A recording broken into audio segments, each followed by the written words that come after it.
Muito boa noite, senhores. Mais uma aula de física para vocês. Hoje falaremos sobre escalas termométricas. Obviamente, vocês já devem ter conhecimento do que é um termômetro. É um equipamentozinho para medir temperaturas, né? Antigamente existia uma dificuldade muito grande por parte aí dos reis ou de outras eras aí, medir temperaturas, porque não existia um padrão. Assim como não existia um padrão para medir, por exemplo, alguns comprimentos, como alguns reis utilizavam o próprio polegar, né, para medir a distância, o pé, o passo dele. Quando aquele rei morria, era um problema, né, para o comércio, porque tinha que se inventar um novo comprimento para medir um tamanho de um tecido ou qualquer coisa dessa natureza, né? Da mesma maneira, gente, as escalas termométricas, hoje existem ainda cerca de 30 escalas no mundo. Nós iremos apresentar aqui apenas 3, porque são as 3 mais utilizadas. E iremos iniciar então aí com a escala que um rapaz chamado Anders Celsius, é um sueco, de 1701, inventou a sua escala Celsius, né? Que ela foi baseada, pessoal, ó, ele pegou lá o ponto de congelamento de água, a gente chama ponto de fusão do gelo, que é quando o gelo vai se transformar em água, ou solidificação da água, que é quando a água vai se transformando em gelo. Naquele exato momento ali, ele na escala dele ali, ele disse que ele nomeou aquele momento ali de 0 graus Celsius, com o próprio nome. E aí ele começou a derreter o gelo e tal, e quando aquela água que está submetida a calor chegou a ponto de ebulição, como nós chamamos, né? Quando começou a ferver e transformar-se em vapor, então ele nomeou na sua escala aquela temperatura ali como sendo 100 graus Celsius. E aí ele fez uma escala baseada exatamente então no ponto de fusão do gelo e no ponto de ebulição da água. Muito legal isso, né? A pergunta seria, eu posso, professor, criar uma escala? Sim, você também pode criar uma escala. Eu posso, de repente, começar lá a congelar a água e dizer que aquele ponto ali de congelamento, ele é simplesmente eu iniciar com 50 graus Will. Já pensou? E quando ela ferver, se eu dizer que são 500 graus Will, acabou, é a minha escala, velho. Ela vai ser de 0 ou de 50 a 500, é a minha escala ali, e vai servir para mim como um padrão para medir qualquer outra coisa pela minha escala, tá bom? Em seguida, nós tivemos aí um outro cidadão aí chamado de Fahrenheit, alemão, de 1686. Ele também fez uma escala aí com o nome dele, né? Onde ele se inicia a sua escala com 32 graus, que também foi do ponto de fusão do gelo, né? Teve alguns acréscimos lá, ele acrescentou iodo, se eu não estou enganado, sal na água, teve alguns elementos a mais, mas basicamente também é no ponto de fusão do gelo, ou seja, congelamento da água, e o ponto de fervura da água, que é o ponto de ebulição. Ele marcou esses 2 pontos na escala dele, que ele disse lá, a escala Fahrenheit, como sendo 32 Fahrenheit para o ponto de fusão do gelo e 212 graus Fahrenheit para o ponto de ebulição da água, né? Quando começa a ferver.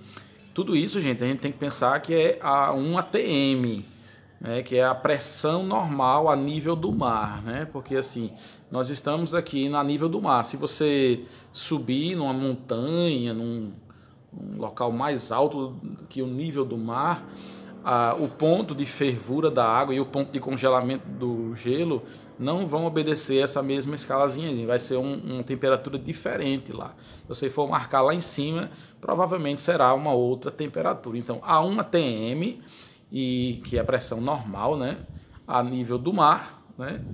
Então você tem aí essas escalas funcionando, eles fizeram sob estas circunstâncias, tá bom? Outra coisa importante, na escala Celsius, voltando aí para a primeira, ela é centígrada. Isso quer dizer que ela é dividida, como ela é de 0 a 100, ela é dividida em 100 partes iguais. Isso é muito importante notar, tá bom? Já os graus, a Fahrenheit, quando você se você fizer uma subtração aí de 212 menos 32, você vai ter exatamente 180 graduações ali naquele meio, 180. Então, se eu disser a você assim, 5 graus Celsius são 5 graus Fahrenheit, nada a ver isso aí, velho, viu? Eu sei que 0 graus Celsius são 32 graus Fahrenheit. E 100 graus Celsius equivale aos nossos 212, como vocês estão vendo ali, que são os pontos de fusão e de ebulição da água, tá? Por sua vez, um cara chamado lá de William Thomson, é um irlandês de 1824, ele era chamado de Lord Kelvin, né? Ele então criou uma escala que hoje os cientistas usam muito para cálculos científicos, porque ela é, tipo assim, a escala, como diriam os cientistas, é mais apropriada para o estudo científico, porque ela contém o que nós chamamos de zero absoluto nessa escala. E o que é isso, professor? Zero absoluto é uma temperatura, gente, que você não consegue resfriar abaixo disso. É o zero absoluto, é o mínimo que se pode chegar. Então, nós temos aqui na escala Kelvin, como você está vendo na letra K ali, ó, e ele não por exemplo, 273 graus Kelvin, não tem graus. O Kelvin é só Kelvin, 273 Kelvin, ponto. Já o Fahrenheit e o Celsius, eles têm graus Fahrenheit e graus Celsius, tá? A escala Kelvin também ela é graduada em 100 graduações, assim como a Celsius, ó. Ela é 373 o ponto de ebulição da água, quando ferve a água, e 273 273 Kelvin, como vocês observem ali, ó. Tá bom, gente, ó. Uma coisa importante, quando eu digo assim, 0 graus Celsius corresponde a 32 graus na escala Fahrenheit e corresponde a 273 graus na escala Kelvin. Como a escala Celsius, que é a primeira aí, gente, ó, e a escala Kelvin, eles estão graduados em 100 unidades, 100 graduações, uma é de 0 a 100, a outra é de 273 até 373, isso quer dizer que se eu subir 1 grau na escala Celsius, corresponde também a subir 1 grau na escala Kelvin. Aí fica moleza, né? Tipo assim, você tem 1 grau na escala Celsius, corresponderia a 274 na escala Kelvin. 2 graus na escala Celsius, 275 na escala Kelvin. Então, 2 a mais, 2 a mais, 2 a mais, 2 a mais em uma em outra. E aí fica moleza, né? A gente também vai mostrar através de uma fórmula que facilita também, é também bem facinho de fazer essa conversão de escalas aí, tá? Falando um pouquinho mais sobre essa questão do zero absoluto, gente, o que é isso, velho? Ó, quando nós falamos em agitação das moléculas, tipo, você vê a água ali se movendo quando está fervendo, ali são as moléculas que estão se agitando, velho. Quanto mais você aumenta a temperatura, mais elas se agitam ao ponto de virar vapor, velho. Se agita tanto que elas se separam tanto que, ó, viram vapor. E se você começar a resfriar, elas continuam ali dançando, véio, a dancinha da molécula. Então ela vai resfriando.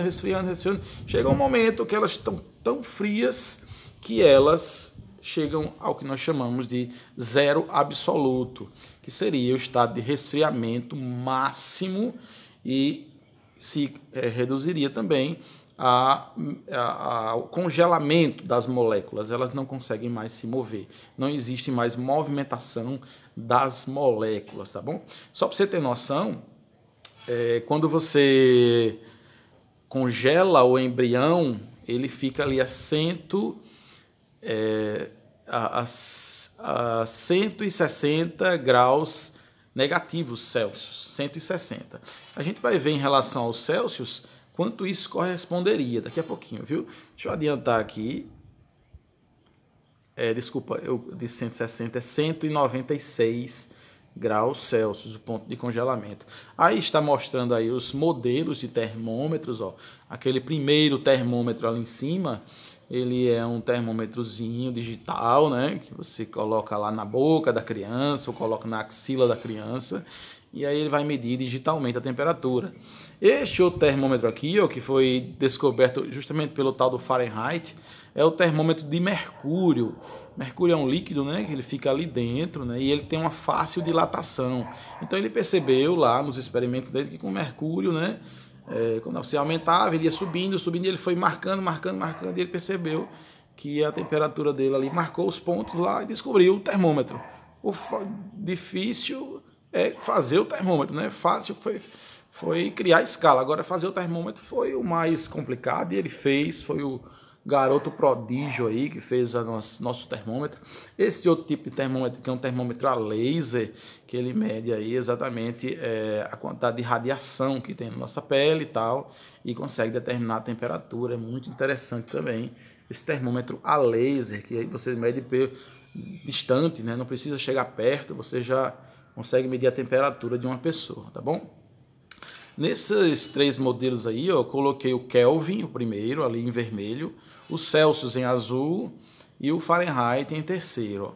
Ó. Observe os 2 pontos de cima de cada um, ó, 373 e 273. Foi aqueles que nós marcamos inicialmente. Ó.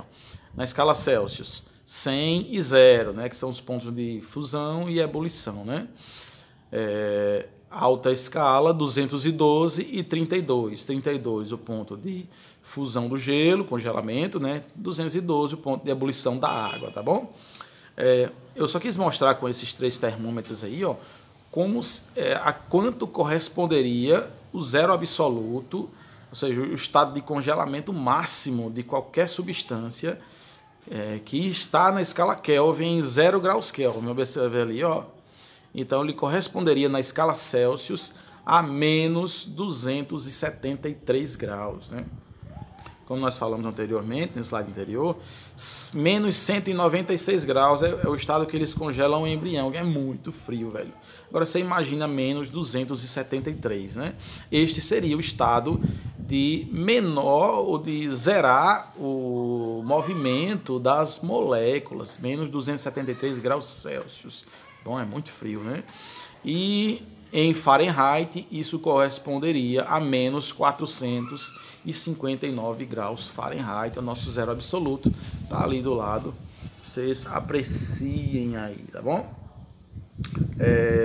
Então, o que mais é cobrado, assim, além da teoria, né? É como funcionam essas escalas, gente, ó. Como é que eu sei, professor, quantos graus 50 graus Celsius corresponde na escala Kelvin? Como eu sei 50 graus Celsius quanto corresponde na escala Fahrenheit? Ou vice-versa, né? Eu estou lá com 50 graus Fahrenheit. A quanto isso corresponde, né? Então, lembrando aí que a escala Celsius ela é a mais utilizada no mundo, é a que a gente utiliza aqui no Brasil. A escala Kelvin ela é mais utilizada por cientistas. E a escala Fahrenheit é um tanto utilizada também lá em países de língua inglesa, tá bom? Estados Unidos, né? E alguns países ali que eu não sei bem. Eu sei que os Estados Unidos usam ainda hoje. Vamos ver então esta relação aí, ó. Aí foi uma fórmula que tem uma demonstração, mas seria uma perda de tempo a gente fazer aqui. Essa relação entre as escalas aí, ó. C sobre 5, ou seja, a temperatura em graus Celsius dividido por 5 é igual a temperatura menos 273 dividido por 5 em Kelvin, e é igual também a temperatura de Fahrenheit menos 32 dividido por 9, tá bom? Então, se você quiser transformar Celsius em Kelvin, você só usa essas 2 primeiras. Se você quiser transformar Celsius em Fahrenheit, usa a primeira e com a terceira, né? Se quiser Kelvin e Fahrenheit, usa a segunda com a terceira. Tá bom? Sempre 2, uma com a outra, tá? Vamos então ver esse exemplo aí para a gente finalizar, ó, vocês ficarem aí bem craque no assunto, ó. Diz assim, ó: os seres humanos são animais homeotermos, com temperatura média de 36 graus. Assim, quando alguém chega a 40 graus Celsius, esta pessoa está muito doente. Determina a temperatura de uma pessoa febril nas escalas Fahrenheit e Kelvin. Bom, animais homeotermos somos nós, porque nós temos uma única temperatura, né? A nossa temperatura ela se aumentar, a gente está com febre, se diminuir, a gente está morto, né? E quando ela aumenta ou diminui um pouco ali, o nosso corpo, ele mesmo, ele se encarrega de resfriá-lo, através do suor, a gente resfria o corpo, né? E assim, nosso corpo mesmo, ele trata de manter aquela temperatura ali. Se aumentar, porque está doente, se esfriar, já sabe, né? Mas ele quer saber esses 40 graus, que é uma pessoa com febre, em Fahrenheit e em Kelvin. Então, vamos primeiro ali descobrir em Fahrenheit, tá bom, gente? Ó, então, tá ali, eu estou relacionando a C sobre 5 com a F menos 32 sobre 9, porque eu quero converter um no outro, ou descobrir quanto é que corresponde um no outro aí, né? Então, nós tínhamos lá 40 graus Celsius, é só substituir ali, ó. Onde tem o C, coloca 40. Estão vendo aqui, gente, ó? Onde tem o Czinho ali, ó. Coloquei 40, ficou sobre 5, igual, tá vendo aí, ó? F menos 32 sobre 9 repetiu, tá vendo aí em preto? Quando você tem uma igualdade de frações, você faz meio pelos extremos, né? Então vai ficar 5 vezes F e 5 vezes 32. E repete o menos, né? Então 5 vezes F, 5F, menos 5 vezes 32, 160, tá bom? E aí igual, né? Porque tem igualdade, a 40 vezes 9, que dá 360, lá do outro lado da igualdade, gente, ó. E aí é só terminar a equaçãozinha do primeiro grau, né? Esse 160, que ele está negativo, vai para o outro lado da equação, ó. Ele vai ficar positivo aqui, ó. Tá aqui, bonitinho. Ficou positivo. E aí é só somar. 360 mais 160, você tem 5F igual a 520. Esse 5 ele está multiplicando o F, ele vai passar para o outro lado como divisor ali, ó. Fica 520 dividido por 5. E você tem uma resposta aí de 104 graus Fahrenheit, os nossos 40 graus Celsius. Moleza demais, né, velho? Isso é café com leite, para quem está aí no segundo ano já. Vamos então fazer a mesma coisa agora, só que nós vamos descobrir quanto corresponde os graus Celsius em graus Kelvin, tá? Então, do mesmo jeito, os nossos 40 graus, nossos 40 graus Celsius, né? Lembrando ali que eu tenho 5 embaixo nos dois lados, ó. Então, quando você for converter de Celsius para Kelvin, como tem 5 ali no denominador, você pode cancelá-los, né? Porque não adianta eu multiplicar por 5 e depois dividir por 5 de novo, né? Dá a mesma coisa. Então, você cancela, sobrou só o C igual a K menos 273. Foi só o que sobrou, porque foi cancelado. Então, no lugar do C eu coloquei 40, gente, ó, tá aí, ó. Igual o K menos 273, né? Ora, esse 273, ele está negativo no outro lado, né? Então, você vai passar lá para onde está o 40, positivo, ó. Vai ficar 40 mais 273. E aí a gente finaliza, né? Nós teremos aí 313 Kelvin. Nada de graus, tá bom, gente? Ó, que moleza, né? Uma maravilha esse assunto. Muito bom. Forte abraço, ó. Beijo aí. Fiquem com Deus. Saúde. Vamos responder às atividades. Deus abençoe a todos nós.